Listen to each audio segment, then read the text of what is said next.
Paper leak को लेकर सनसनीखेज खुलासा हुआ है। 18 जून तक हैक थी एनटीए की वेबसाइट।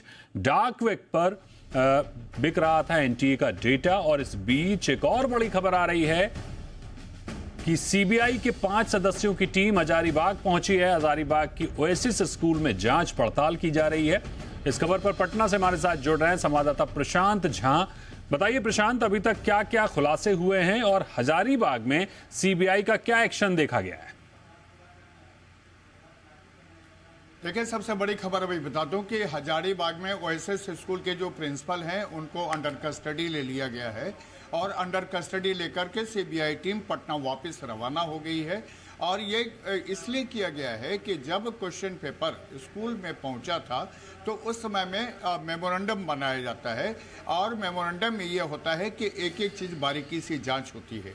आपको बता दूं कि जब बैंक से ये बॉक्स जिसमें क्वेश्चन पेपर थे वो ओएसिस स्कूल पहुंचा था तो उस समय उसके अंदर जो डिजिटल लॉक बॉक्स के अंदर लगा रहता था वो नहीं खुला था और उसके बाद जब एनटीए के परमिशन के बाद उसे गैस कटर से काटा गया था।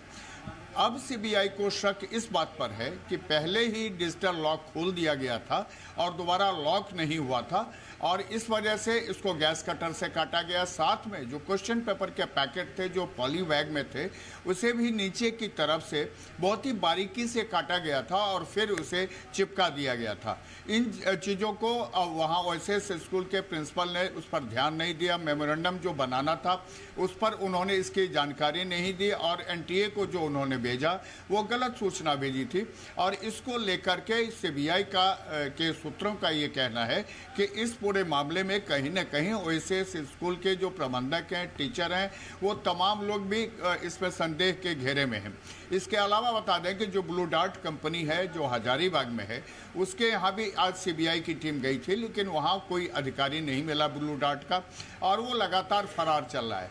अब इधर पटना में बता दें कि आज सीबीआई ने कोर्ट से रिमांड की मांग की थी जिसमें 8 प्राथमिक अभियुक्त और 1 अप्राथमिक अभियुक्त थे, लेकिन कोर्ट ने 2 लोगों का रिमांड दिया है। ये 2 लोगों में एक चिंटू कुमार उर्फ बलदेव है जो कि जो इस कांड का मास्टर माइंड है, संजीव मुखिया उसका रिलेटिव है। वहीं दूसरा मुकेश है जिसने अपनी गाड़ी से तमाम छात्रों को जो जहाँ पर प्रश्न पत्र रटाए गए थे वहाँ से ला करके परीक्षा सेंटरों पर छोड़ा था।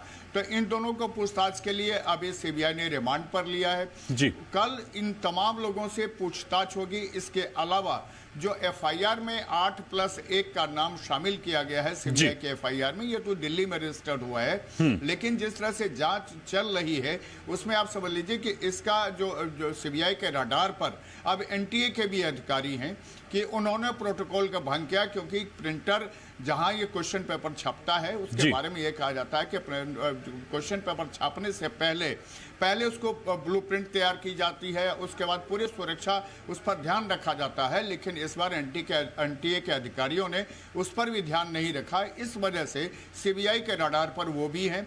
इसके अलावा कुछ लोग रांची में हैं जिसमें एक प्रोफेसर है, एक राकेश रंजन है। इन तमाम लोगों की गिरफ्तारी कैसे हो इसके लिए सीबीआई जो है पूरी रणनीति बनाने में जुटी हुई है। बिल्कुल, जाहिर तौर पर सीबीआई की रणनीति बन रही है और ताबड़तोड़ एक्शन जारी है। नीट पेपर मामले में सीबीआई का एक्शन लगातार देखने को मिल रहा है। बहुत शुक्रिया करेंगे आपका हमारे साथ जुड़ने के लिए और इस खबर पर बने रहने के लिए। प्रशांत जी, बहुत बहुत शुक्रिया।